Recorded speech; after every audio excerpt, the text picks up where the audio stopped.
뉴욕의 스카이라인을 보면 이상한 점이 하나 있습니다.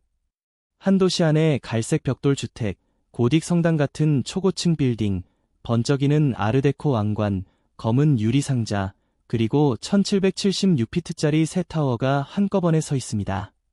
그래서 뉴욕 건축사는 건물 목록이 아니라 도시가 돈을 벌고 밀도를 견디고 기억을 보존하는 방식의 역사라고 보면 훨씬 잘 보입니다. 첫 번째 층은 거리와 주거입니다. 뉴욕은 항구 도시로 커졌고 19세기에는 맨해튼의 격자형 도로와 브루클린, 할렘의 브라운스톤 주택이 도시의 기본 배경이 됐습니다. 브라운스톤은 단순한 갈색 집이 아닙니다.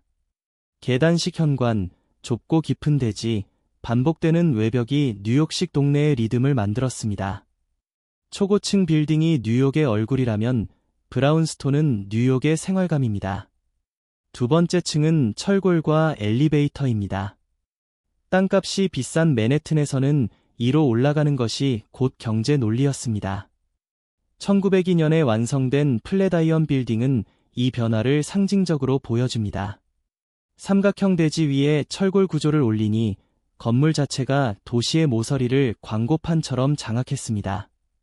당시 사람들은 너무 얇고 높아 보여서 바람에 넘어질까 걱정했지만 결과적으로 플랫아이언은 뉴욕이 대지의 한계를 디자인으로 바꾸는 도시라는 인상을 남겼습니다. 세 번째 층은 상업의 야망입니다. 1913년 우러스 빌딩은 세계에서 가장 높은 빌딩이었고 별명은 상업의 성당이었습니다. 사무실 건물인데도 고딕 장식을 입힌 이유는 분명합니다. 새 자본주의가 스스로를 장엄하게 보이게 만들고 싶었던 겁니다.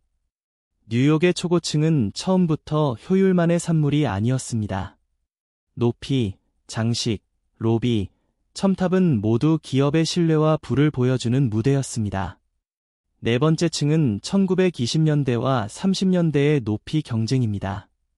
크라이슬러 빌딩의 스테인리스 왕관과 독수리 장식, 엠파이어 스테이트 빌딩의 단단한 수직선은 아르데코 뉴욕의 핵심 이미지입니다.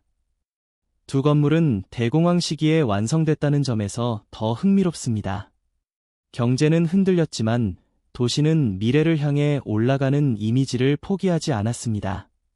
그래서 오늘도 뉴욕을 떠올릴 때 우리는 단순히 높은 빌딩이 아니라 밤에 빛나는 왕관과 안테나가 있는 실루엣을 떠올립니다. 다섯 번째 층은 전후의 유리와 규칙입니다. 1958년 시그램 빌딩은 장식 많은 빌딩과 완전히 달랐습니다. 미스 반데어 로에와 필립 존스는 청동과 유리, 그리고 거리에서 물러난 광장으로 새로운 고급스러움을 만들었습니다. 건물은 더 매끈해졌고 도시는 빌딩 앞에 빈 공간까지 설계하기 시작했습니다. 이 모델은 이후 뉴욕뿐 아니라 전 세계 업무지구의 기본 문법이 됩니다. 그런데 뉴욕은 계속 새로 짓기만 한 도시가 아닙니다. 1963년 옛 펜실베이니아역 철거는 큰 충격을 줬고 1965년 랜드마크 보존법으로 이어졌습니다. 이 사건 이후 뉴욕 건축사는 속도와 보존의 싸움이 됩니다. 그랜드 센트럴 터미널처럼 살아남은 건물도 있고 사라진 건물을 기억하며 더 강한 보존 제도를 만든 사례도 있습니다. 뉴욕의 아름다움은 새 건물만이 아니라 없어질 뻔한 건물들이 남아있다는 사실에서도 나옵니다. 마지막 층은 기억과 재건입니다. 2001년 이후 세계무역센터 부지는 도시가 상처를 어떻게 건축으로 바꾸는지 보여주는 장소가 됐습니다. 원 월드 트레이드 센터는 2014년에 문을 열었고 상징적인 높이 1776피트로 미국 독립의 숫자를 담았습니다. 형태는 현대적이지만 꼭대기와 수직성은 크라이슬러와 엠파이어 스테이트의 기억을 다시 불러옵니다. 결국 뉴욕 건축을 보는 가장 쉬운 방법은 시대별로 색을 나누는 것입니다. 갈색은 주거의 도시, 석재와 테라코타는 철골 초고층의 시작, 은색 왕관은 아르데코의 야망, 검은 유리와 광장은 전후의 업무 도시, 그리고 새 타워와 보존지구는 기억의 도시입니다. 다음에 뉴욕 사진을 볼 때는 어느 건물이 제일 높은지보다 서로 다른 시대가 한 거리 안에서 어떻게 부딪히는지를 보세요. 그 순간 스카이라인은 단순한 배경이 아니라 도시가 쓴 자서전처럼 보이기 시작합니다.